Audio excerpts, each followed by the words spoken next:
Hey everybody, welcome to episode 9 of What Not to Miss with Chris.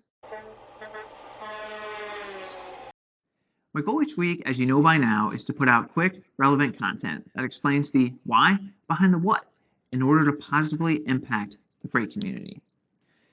Last week on episode 8, I focused on why the reefer market is experiencing extreme volatility currently and what to expect moving through the holidays. Today, I wanted to talk about how the upcoming holiday season differs from the past 2 years and what to expect moving forward this holiday season. To start, let's talk about the story that comparing current rejections to 2018 and 2019 tells us. Okay, so let's start off by taking a look at the Outbound Tender Rejection Index over the past 3 years.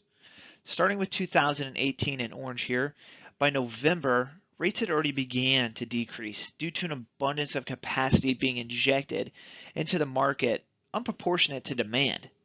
This all happening, of course, after more than a year of elevated rates, which ended up leading to a very soft market with low rejections in 2019 until around October and November when rates slowly began to rebound. That 2019 level can be seen here represented in green. This year, represented in blue, since our lowest point in May when rejections bottomed out at 2%, rejections and rates have increased significantly. So much so that compared to last year, van spot rates are up 13%, volumes are up almost 60%, and rejections 20% year over year. So the big question, why is this holiday season so much different than the past two?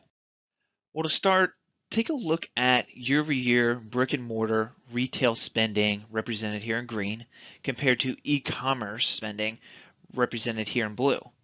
As brick and mortar spending fell off the map at the end of February, e-commerce spending completely diverged and hit a growth spurt, as you can see here.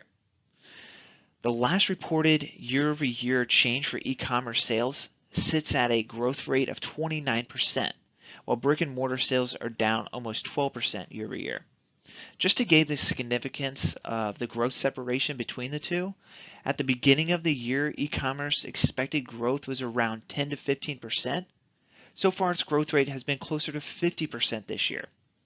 Between federal unemployment bonuses, stimulus checks, and service closures, they've all fueled this year's e-commerce boom.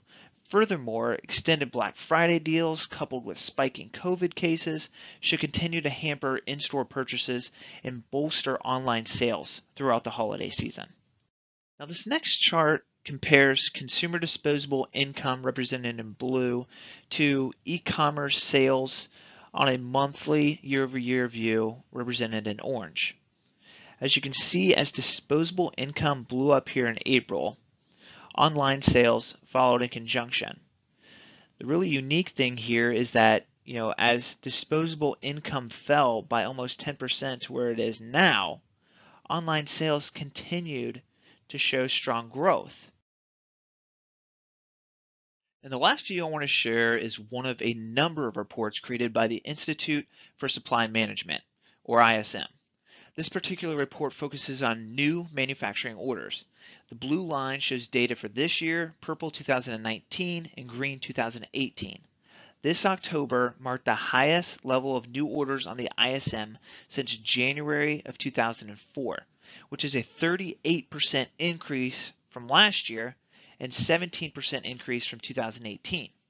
The increase should help drive industrial order movement at the end of Q4 and into the beginning of next year, as long as current expansion trends persist. So between the four charts that I showed here, I think that gives a good understanding and representation of why this year is so much different than the past two. If this information has been beneficial to you, please like, share, or leave a comment below. And also, if you have a topic that you'd like me to break down in future episodes, please feel free to reach out to me. And until next time, I'm Chris Seeds, and this has been another episode of What Not to Miss with Chris.